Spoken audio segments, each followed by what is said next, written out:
কতগুলো কুচু কুচু।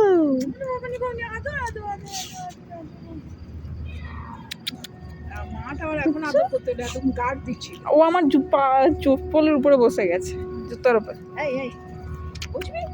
উল্টা পাল্টা করছে, উল্টা পাল্টা করে নাকি? উল্টা পাল্টা বলে না, উল্টা পাল্টা করে।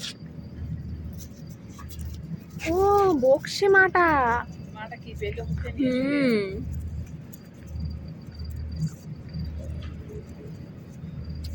দেখো খেলছে কৃষ্ণর মাটা ওদের সাথে, দিচ্ছে না দেখো।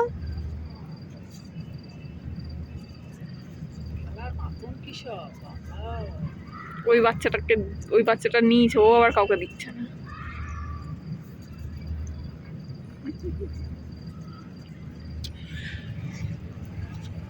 এইদেরকে দেখে কি ভালো লাগে না? ভীষণ ভালো লাগে। ওরাই ফুল পড়ে আছে, নিশ্চিন্তি মনে আছে। মনে হচ্ছে যেন একদম কোনো চিন্তা নেই, ভাবনা নেই। দেখ মায়ের আদর খাচ্ছে, সবাই মায়ের আদরে সবাই ভালোই। ভবিষ্যতের কোনো চিন্তা ভাবনা নাই। বর্তমানে বাবাও এইটা